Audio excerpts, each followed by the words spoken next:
Sistem, burası İtiş. Sizi duyuyorum. Beni duyuyor musunuz? Bu insanlar hayatlar adadıkları çalışmanın sona erişini izliyor. Başka bir gezegende. Tamam, anlaşıldı.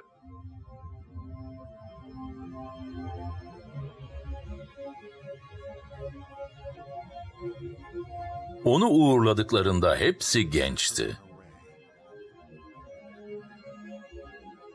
Bu erkekler ve kadınlar 20 yıldan uzun zamandır onun aracılığıyla yolculuk yapıyor.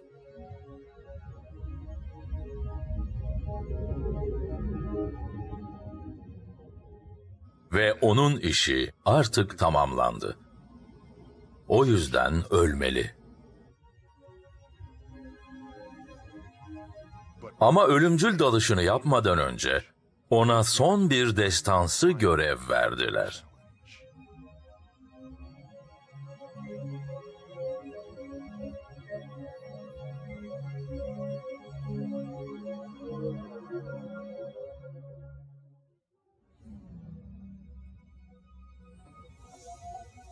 Kozmos, yeni dünyalar.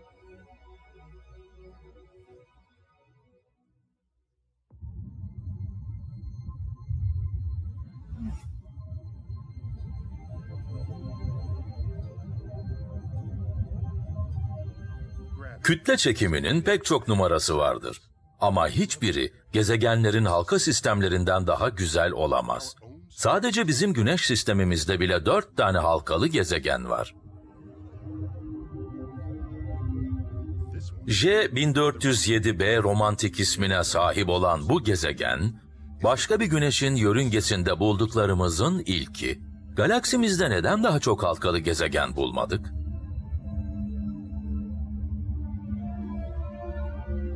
Sebebi halkaların çok sıra dışı olması mı? Yoksa dış gezegenleri bulmak için kullandığımız metotların onların etrafında olabilecek halka sistemlerini görmede pek iyi olmaması mı? J1407b'nin halka sistemi o kadar geniş ki yıldızının önünü günlerce kapattı. Bu halkalar hayret verici şekilde 180 milyon kilometreye yayılıyor. Dünya ile Güneş arasındaki mesafeyi fazlasıyla doldururlardı. Ama ne kadar muazzam olsalar da şoke edici derecede inceler. J1407b'nin halka sistemi bir yemek tabağı büyüklüğünde olsaydı, ondan 100 kat daha ince olması gerekirdi. İnsan saçı kadar ince.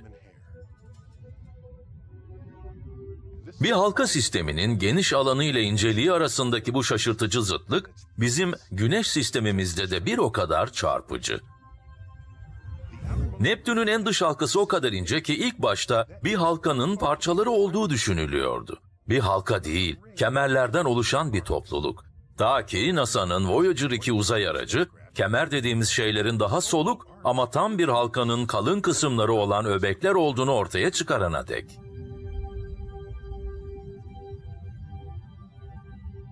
Güneş sistemindeki en garip gezegenin en az ilgiyi çekmiş olması tuhaf. Voyager 2, Güneş'in yörüngesindeki 2 buz devi gezegenden biri olan Uranüs'e keşif için gönderilen tek uzay aracı. 20 yıl süren yazları boyunca Uranüs'te Güneş hiç batmaz. Kışlar da eşit derecede uzundur. 20 yıl kesintisiz gece. Gaz gezegeni arkadaşlarının aksine Uranüs soğuk kalplidir. Hiç iç sıcaklık üretmez.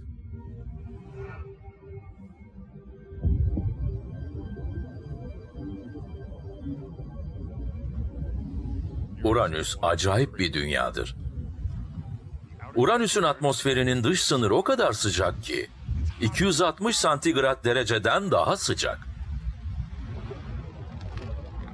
Ama Uranüs aynı zamanda Güneş sistemindeki en soğuk bulutlara sahip. Neredeyse eksi 240 santigrat dereceden bahsediyorum.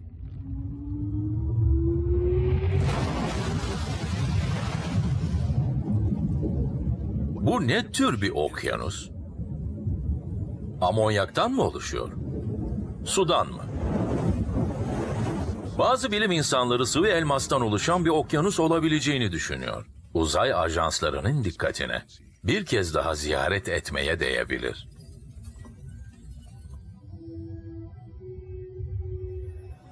Sonra bir de yan durma meselesi var. Uranüs Güneş'in etrafında kendi yörünge düzlemine yaklaşık 90 derece açıyla döner. Uranüs'e dev poposunun üstüne devrilmesine yol açacak ne olmuş olabilir? En iyi tahminimiz şöyle bir şey oldu.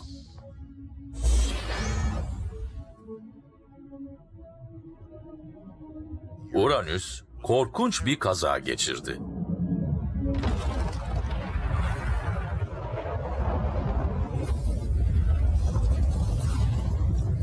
İkinci darbeden sonra Uranüs'ün dönme ekseni 98 derece eğildi.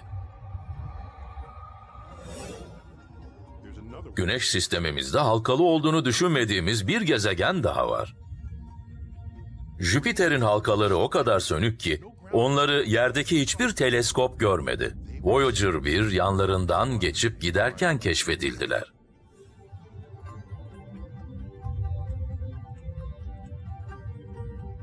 Satürn'ümüz, Güneşimizin etrafındaki en güzel, en büyük ve en parlak halka sistemiyle bezenmiş. Çıplak gözle görülebilen en uzak gezegen o ve atalarımız üzerinde büyük bir etki bırakmış.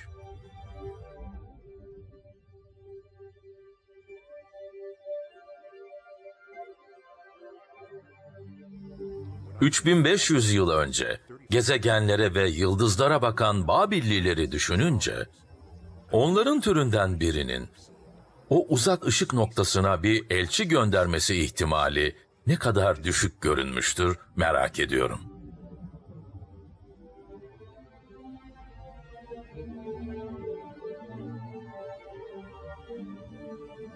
NASA'nın Jet İtiş Laboratuvarı'ndaki derin uzay ağ odasındayız. En iddialı keşif yolculukları buradan yönetilip takip ediliyor. Bu insanlar neden mi bu kadar duygulu? Meslek hayatlarını bu robotla işbirliğine adadılar.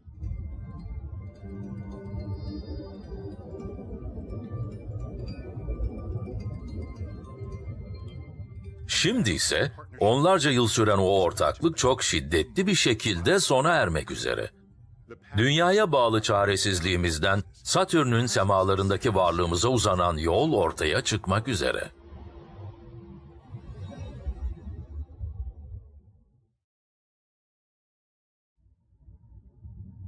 Baktığımız bu titreyen, istikrarsız şey de ne? Galileo Galilei 1610'da Satürn'ü sadece bir ışık noktasından fazlası olarak gören ilk insan olduğunda kendine bu soruyu sormuştu. Modern bilimsel devrimi mümkün kılan teleskop işte bu. Gerçekten önemli bir şey başlattınız. Bu şeyle baktınız ve kozmosu buldunuz. Tabii sizin de hatalarınız olmadı değil. Baktığınız şeyi yanlış yorumlayıp Satürn'ün iki yanında iki simetrik uydusu olduğuna inandınız. 2 yıl sonra ikinci kez bakıp da uydularınızın kaybolduğunu görünce şoke oldunuz. Çünkü iki gezegen de Dünya'da, Satürn'de hareket halindeydi ve birbirlerine karşı pozisyonları değişmişti. Artık Satürn'ün halkalarına kenardan bakıyordunuz. Satürn'ün halka sistemi 280 bin kilometre çapında ama ortalama kalınlığı sadece birkaç yüz metre. Sizin ilkel teleskobunuzun göremeyeceği kadar inceydiler. Ama ondan 2 yıl sonra 3. kez baktınız. Bu sefer de gezegenin kolları olduğunu düşündünüz.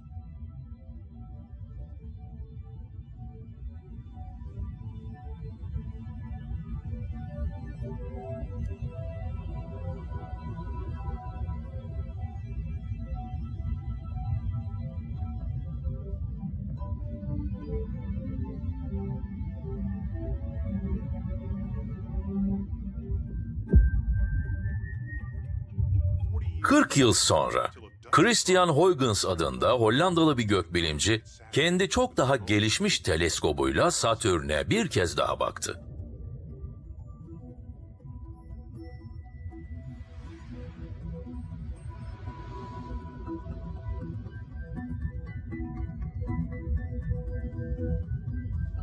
Huygens, gezegenlerin etrafında halkalar olabileceğini ve Satürn'ün onlardan biri olduğunu anlayan ilk kişiydi. Ayrıca Satürn'ün daha sonra Titan olarak bilinecek en büyük uydusunu keşfetti. Nihayet o gezegeni ziyaret etmemizin vakti geldiğinde uzay aracımız Huygens'ın adını taşıyordu.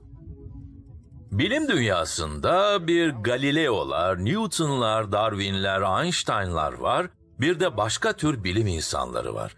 Doğanın yepyeni bir resmini çizen türden değil ama Christian Huygens gibi çok katkıda bulunan, o geniş tuvaldeki bir iki boşluğu dolduran kişiler.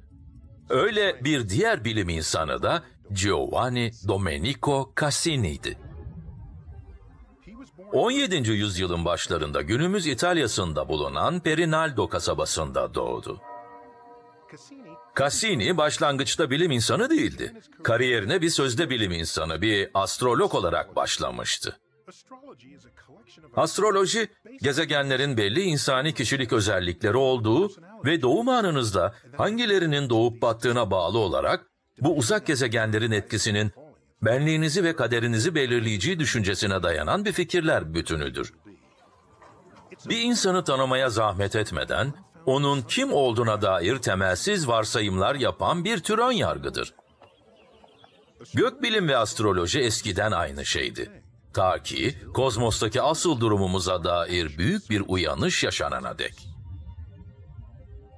1543'te Polonyalı bir din adamı olan Nikolaus Kopernik, genel kanının aksine evrenin merkezinde olmadığımızı, dünyanın ve diğer gezegenlerin Güneş'in etrafında yol aldığını gösterdi.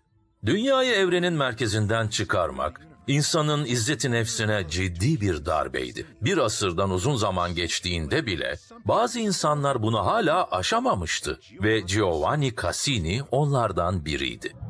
Cassini müthiş bir iş teklifini kabul etti. Fransa'nın efsanevi Güneş Kralı 14. Louis tarafından bir atama. Louis kendisinin iktidarı Tanrı'nın buyruğu olan mutlak bir hükümdar olduğuna inanıyordu ama aynı zamanda Avrupa'da bilimin büyük gücünü tanıyan ilk kraldı. Ulusal güvenlik için bilimin elzem olduğunu biliyordu. 14. Louis, devlete ait ilk modern bilimsel araştırma enstitüsünü icat ediyordu. Paris Gözlemevi.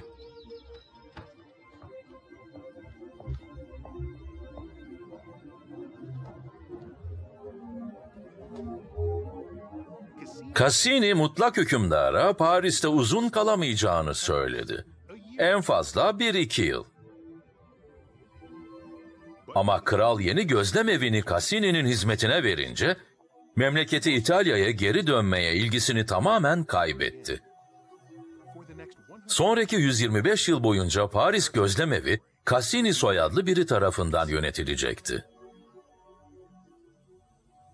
Cassini, hamisini ayın bir asır boyunca modern kalan bir haritasıyla ödüllendirdi. Kral Louis, daha doğru boylam ölçüleri almak için Güney Amerika'ya bir araştırma seferini finanse etti. Uzaklara yayılmış filosunun kaptanları için ve gökbilimciler için muazzam değerde bir bilgiydi bu. Cassini bütün bu verileri aldı ve bir zamanlar reddettiği Kopernik Güneş sisteminin ölçeğini hesaplayan ilk insan oldu. Giderek güçlenen teleskoplarıyla Jüpiter'deki bir günün uzunluğunu ve gezegenin yüzeyindeki kuşaklarla lekeleri keşfetti.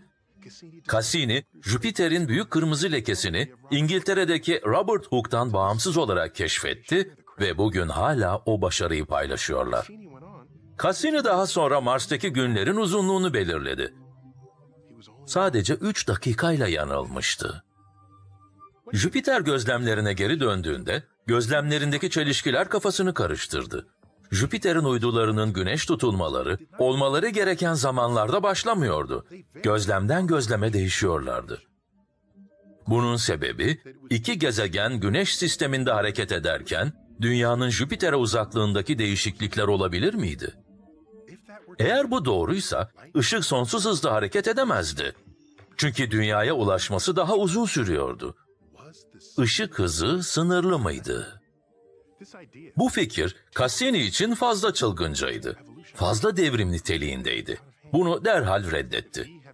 delillerin peşinden gitseydi, bize kozmosun 350 yıl sonra hala kullandığımız ölçü birimini vermiş olacaktı. Ama her daim muhafazakar olan Cassini, çok uçuk olduğu için bu fikri göz ardı etti. Birkaç yıl sonra Danimarkalı gökbilimci Ole Romer, Paris Gözlemevi'nde Cassini'nin asistanı oldu.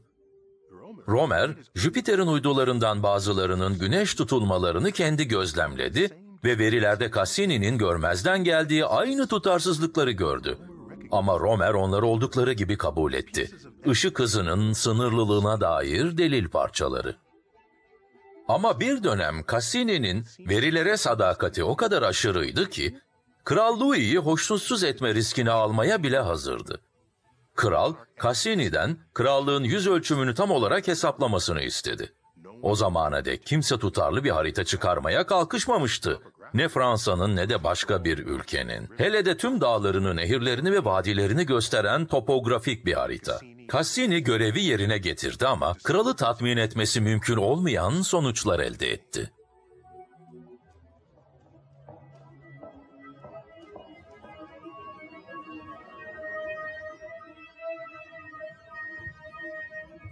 Cassini krala şöyle dedi: "Size moral bozucu bir haberim var majesteleri. Hepimiz Fransa'nın araştırmalarımızda görünenden çok daha büyük olduğunu düşünüyorduk. Maalesef majesteleri, krallığınız şimdiye kadar düşünülenden çok daha küçük." Kral harika mizah anlayışıyla herkesi şaşırtarak şöyle dedi: "Vay sana Cassini! Benden bütün düşmanlarımın ordularının toplamından daha çok toprak aldın."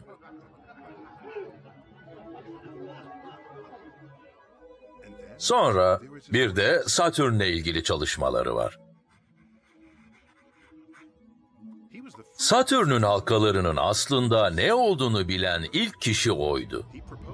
Onların katı olmadığını, gezegenin yörüngesindeki sayısız uydulardan oluştuğunu öne sürdü ve halkalar arasında bölünmeler olduğunu gözlemledi. Cassini, Satürn'e dair bilgilerimizdeki büyük boşlukların bazılarını doldurdu. Peki oraya nasıl gidebilirdik? O efsanevi macerayı tamamlamak, birazdan göreceğiniz şey olmasa, trajik hayatı tamamen unutulup gidecek birine kalmıştı.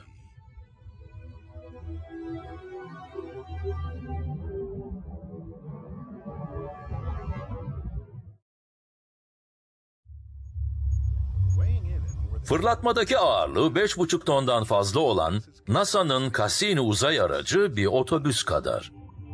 Bu ağırlığa 30 kiloluk plütonyum 238 yakıtı da dahil. Ona 20 yıldan uzun süre yetecek kadar çok. Ama efsanevi macerasına güç veren bu değildi. Güneş sisteminin dış kesimlerine kadar kütle çekiminin gök kuşağına binerek gitti. İnsanoğlunun en büyük başarılarının geçmişi düşündüğümüzden daha eskiye dayanıyor. Bazılarının kökleri derinlerde, yitik umutlar mezarında gömülü. Ama hayaller bir şekilde yükseliyor. Uzay keşfinin ilk altın çağının ve muhtemelen bir sonrakinin destansı görevleri, biri gerçek biri sahte olmak üzere, iki adı da eşit derecede unutulmuş bir adam tarafından mümkün kılındı.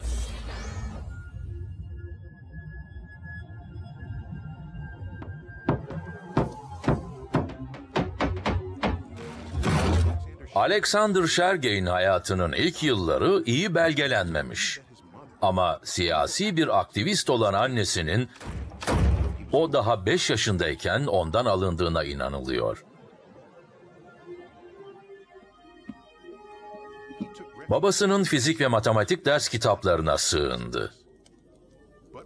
Ama Alexander 13 yaşına geldiğinde babasını da kaybetti.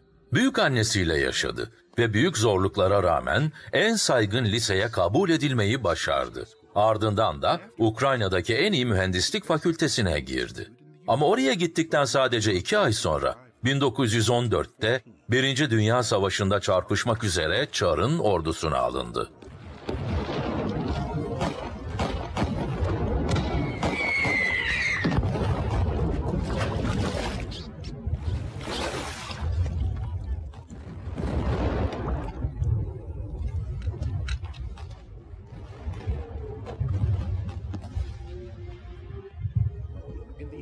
Cephedeki savaş cehenneminde Alexander Shargey, Ay'ı keşfetmek için bilimsel bir strateji oluşturdu.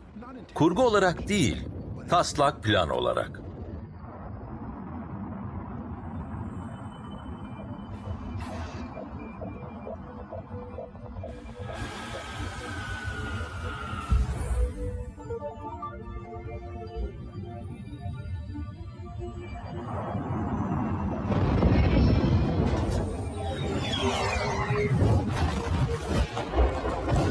Ama Shargey'in cehennemi savaşla sona ermedi. Shargey şimdi de devrim Rusyası'nın tehlikeli siyasi mayın tarlalarında yolunu bulmak zorundaydı. Halbuki Ay'a nasıl gidileceğini düşünme konusunda çok daha başarılıydı. Çar'ın ordusundaki eski subayların ve Shargey gibi devrim karşıtı Beyaz Ordu'ya katılmaya zorlananların halk düşmanı olduğu varsayılıyordu.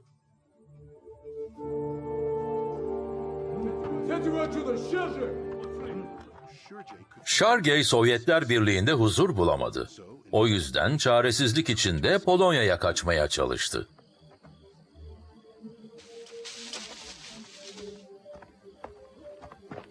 Hastalıktan zayıf düşen Shargey, nöbetçiler tarafından durduruldu ve sınırdan geri çevrildi.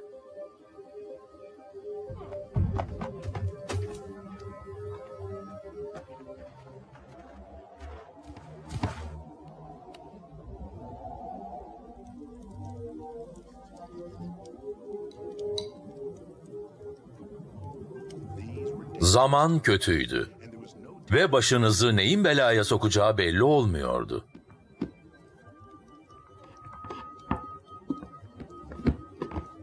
Shargey'in sonraki 3 yılı nerede geçirdiğini kimse bilmiyor. Resmen kayboldu. Nihayet ortaya çıktığında Alexander Shargey diye biri artık yoktu. Rahat bırakılmak için çaresiz kalınca ölen bir adamın adını aldı. O artık Yuri Kondratyuk'tu. Siperlerde geçirdiği zamandan beri hayalini kurduğu kitabını nihayet yayınladı. Hiçbir yayımcı ilgilenmedi, o yüzden masraflarını kendi karşılayarak bastırdı. Kondratyuk'un başka kimsenin görmediği bir geleceğe mektubuydu bu. Şöyle yazdı: gezegenler arası bir roket yapmak için bu kitabı okuyacak kişiye. 1920'lerin sonlarında Kondratyuk bir tahıl ambarı tasarlamak üzere görevlendirildi. Sovyetler Birliği metal kıtlığı yaşıyordu. O yüzden Kondratyuk'un önündeki sınav, tek bir çividen fazlasını kullanmadan mümkün olan en büyük tahıl ambarını inşa etmekti. Sonunda o kadar büyük oldu ki ona Mastodon adını verdiler. Sonra Stalin'in Sovyetler Birliği'nin kabus gibi mantığı kapıyı çaldı. Devlete hizmet için kahramanca bir şey yapabilirdiniz. Tek bir çiviyle bir dev inşa edip imkansız görüneni başarıyla tamamlayabilirdiniz. Bittiğinde de sabotajdan hapse atılabilirdiniz. Ancak bir devlet düşmanı sadece tek bir çiviyle dev bir tahıl ambarı inşa etmek gibi dikkatsizce bir şey yapardı. Tahıl ambarının nihayetinde yanıp yıkılana kadar 60 yıl daha çalışmış olması Kondratyuk'un kaderinde bir fark yaratmadı. Kondratyuk, özel bir hapishane kampında 3 yıl cezaya çarptırıldı. Bilim insanların ve mühendislerin ulusun en iddialı projelerinde köle olarak çalıştırıldığı Şaraşka adında yeni bir yerdi burası. Kondratyuk kendini bir rüzgar enerjisi projesine verdi ama hala güneş sistemini keşfetmenin hayalini kuruyordu. Bundan kısa süre sonra Sergey Korolyov'la tanıştı. O da dünyadan ayrılıp kozmosu keşfetmeyi hayal ediyordu. Korolyov daha sonra Sovyet roket programının babası olacaktı. Korolyov, Kondratyuk'u yeni gelişen roket programına almak istiyordu. Ama Kondratyuk, durumundaki herhangi bir değişikliğin gizli polis tarafından daha yakından incelenmesiyle sonuçlanmasından o kadar korkuyordu ki reddetti. Yetkililer, Kondratyuk'un aslında Shargey olduğunu öğrenirse, ona ne yapacakları belli olmazdı. Almanya Rusya'ya saldırdığında Kondratyuk cephede silahlı hizmet için gönüllü oldu. Orada bir iletişim birimini yönetti. Kaderi tam olarak bilinmiyor ama 1942'de 1 Şubat gecesi muharebede öldüğüne inanılıyor. Alexander Shargey, namı diğer Yuri Kondratyuk, daha 44 yaşındaydı. Hikayesi böyle sona erdi. Ama hayali sona ermedi. Apollo programının ilk günlerinde bilim insanları ve mühendisler bir roketin nasıl dünyadan ayrılıp doğruca Ay'a inebileceğini çözmekte zorlanıyordu. Takılmışlardı. Çözemiyorlardı. Ay'a ulaşmak için büyük, güçlü bir roket gerekir. Öyle bir şeyi başka bir dünyanın yüzeyine çakılmadan nasıl indirebilirdiniz? Tekrar havalanıp mürettebatınızı güvenle eve getireceğini garanti edebilmek daha da zordu. Doğrudan yükseliş olarak bilinen bu yaklaşım, John Hubble adındaki bir NASA mühendisine ve meslektaşlarına çıkmaz yol gibi göründü. Hikayenin bir versiyonu şöyle. İki uzay bilimci, Kondratyuk'un hayalini canlı tuttu. Onun 40 yıllık kitabını Hubble'a verdiler.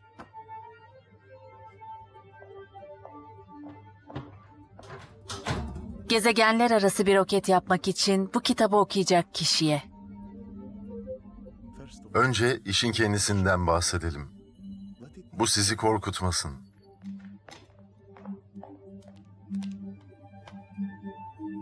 Uçuşu gerçekleştirmeyi yürütme konusunda bir roketin uzaya uçmasının teorik kısmında hiçbir şeyin olanaksız olmadığını unutmayın. 1, 0.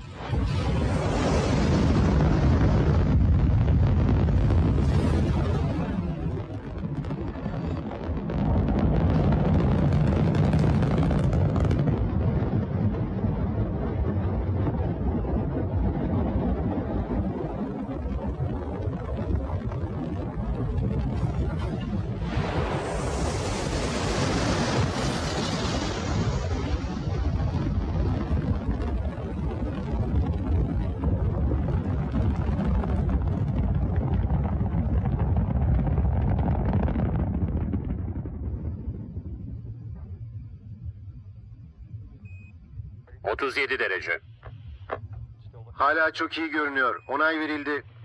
Bir alarm var. Bravo 1. Bravo 1, roket 1201 alarmı. 12.01 alarmı. Onay için beklemede kalın. Tamam, onay verildi. Onay verildi, senkronize olun. Onay verildi. İrtifa 1600. Kartal iyi görünüyor. Burası sükunet üssü. Kartal iniş yaptı. Yüzey yaklaştıkça çok ince tanecikli gibi görünüyor. Neredeyse pudra gibi.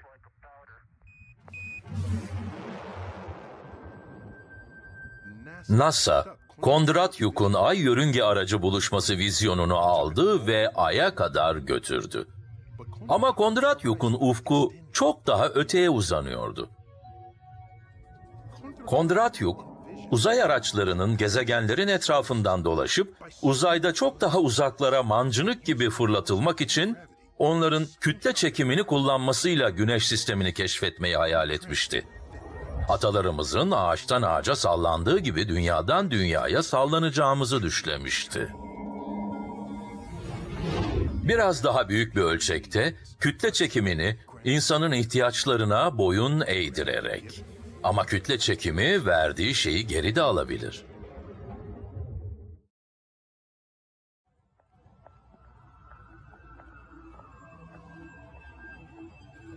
Neden bazı gezegenlerin halkaları var da diğerlerinin yok?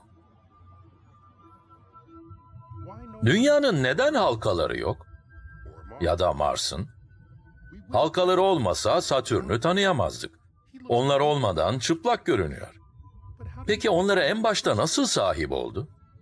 Fransız gökbilimci Edouard Roche da 1848'de teleskobundan Satürn'e bakarken kendine bunu sordu. Roche, Satürn'ün halkalarının dev gezegene fazla yaklaşıp onun tarafından parçalanan bir uydunun veya uyduların enkazı olduğu fikrini yürüttü.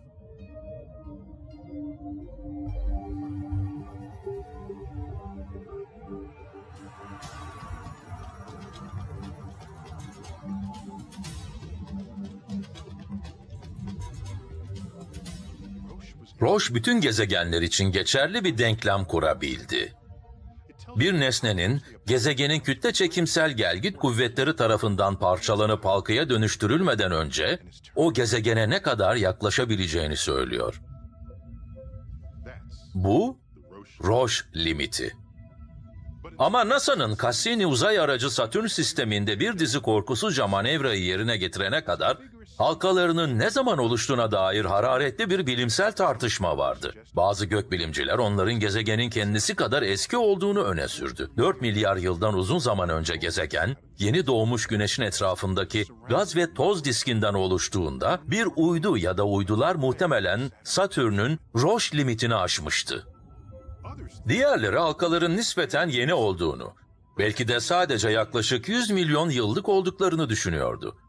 Ve Cassini uzay aracı onları haklı çıkardı. Dünyanın Roche limiti nedir?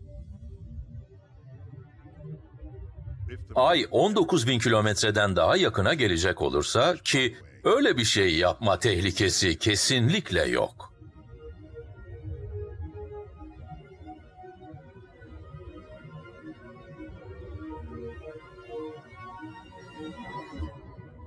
Ve bu iyi bir şey. Çünkü ben ayımızı tam da olduğu yerde seviyorum.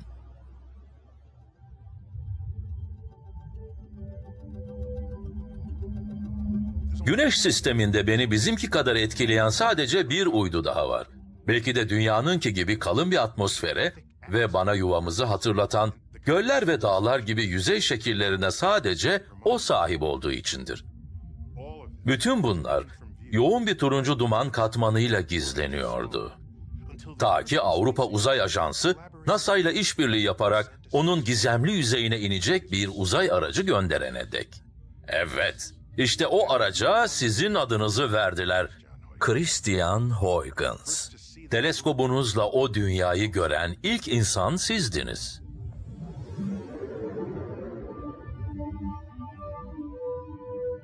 Yedi yıllık bir gezegenler arası yolculuğun ardından Cassini-Huygens uzay aracı Satürn sistemine ulaştı. Oraya giden 4. gemimizdi.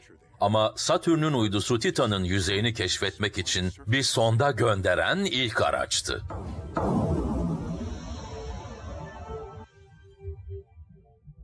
Bizim donuk ve cansız ayımızdan çok daha karmaşık ve ihtişamlı bir uyduyu gözler önüne serdi bu.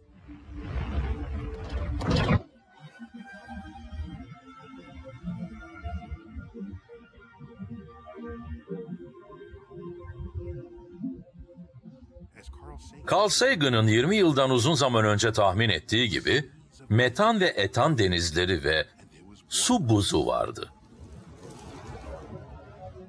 Cassini 2004'te Satürn'ün kuzey yarımküresine ilk ulaştığında kış mevsimi epeyce ilerlemişti ve Güneş ancak 5 yıl sonra Satürn'ün kuzeyinde ilkbahar başladığında ortaya çıktı.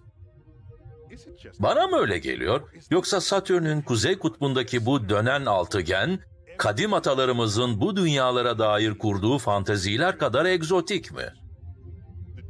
Bu şeklin geometrik olarak düzenli altıgen yapısı, akla zekanın bir eserini getiriyor. Dünyalaştırma. Bilinmeyen bir amaç için yüzeyi yeniden şekillendirme. Ama aslında kutupların yakınındaki muazzam amonyak akımları yükselirken, rüzgar hızlarında oluşan ani değişimin sonucu bu. Bütün kasırgaların anası. İçinde sayısız kasırga barındıran bir gök gürültüsü ve şimşek coşkunluğu.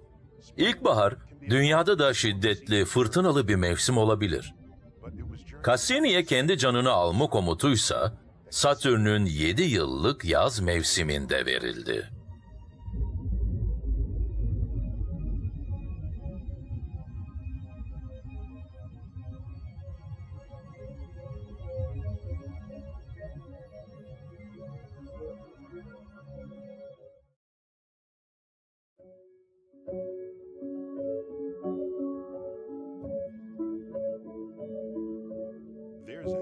Ölüm anında en harika anılarımızı tekrar yaşadığımız gibi bir insan düşüncesi var.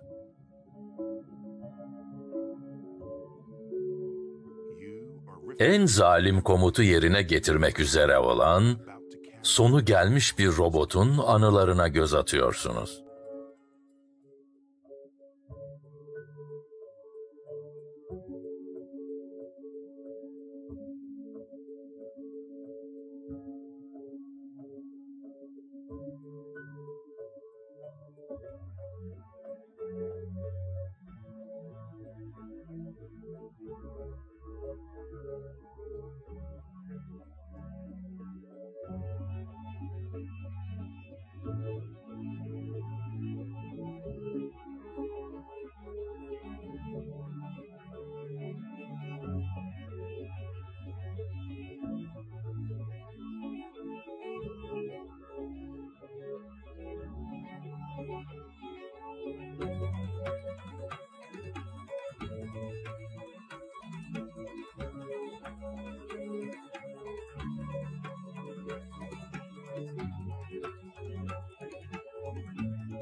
NASA'nın jet itiş laboratuvarındaki görev planlamacılar buna yün yumağı diyor.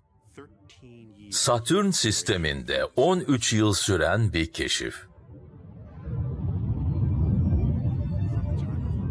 1997'de fırlatıldığı andan itibaren destansı yolculuğu boyunca 100 yıl önce Yuri Kondratyuk'un akıl ettiği kütle çekimi yardımını kullandı. Dünyadaki kontrolörlerinin onu yeni keşif rotalarına döndürmesini mümkün kılan şey ise deposundaki roket yakıtıydı. Nisan 2017'de Cassini'nin yakıtı azalıyordu. Nihai ölüm dalışına gönderilmesinden önce en cüretkar manevrasını yapmasının zamanı gelmişti.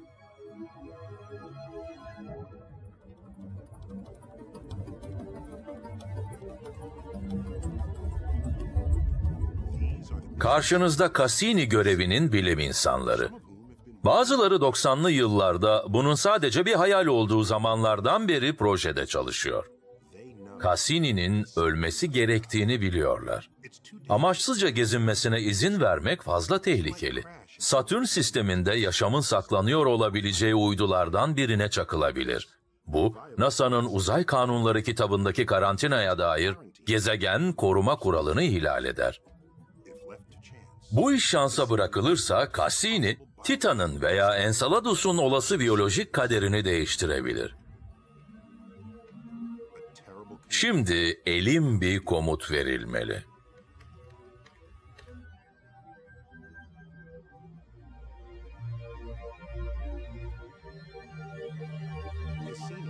Cassini o kadar uzakta ki, ışık hızında giden mesajın ona ulaşması 1 saatten uzun sürecek. İçindeki her mikroçip, şimdi almakta olduğu komutlara direnmek üzere programlandı. Kendi içgüdülerine karşı gelme komutu alan sadık robotun iç çatışması çok şiddetli olmalı. Ona her durumda kendini korumasını emreden mühendisler, şimdi onu ölümüne bir dalışa zorluyor. Onlara itaat edilmeli. Sistem lideri Ace. Telemetri EOS bilgisi 011912. Kendini son kez düzeltmeye çabalayarak muazzam kuvvetlerle mücadele ediyor. sadık bir şekilde tasarımcılarının umduğundan daha çok veri gönderirken iticilerini %100 güçle ateşliyor. Proje müdürü, uçuş yöneticisi. Devam edin. Tamam. 11.55.46'da sinyalin kaybolduğunu ilan edeceğiz.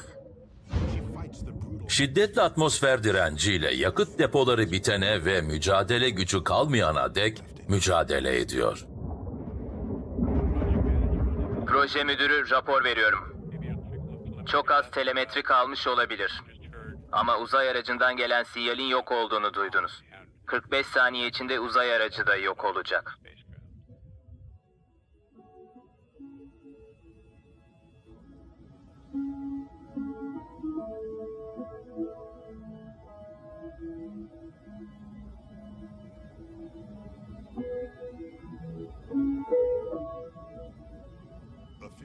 Resmi ölüm saati evrensel zamanla 11.55.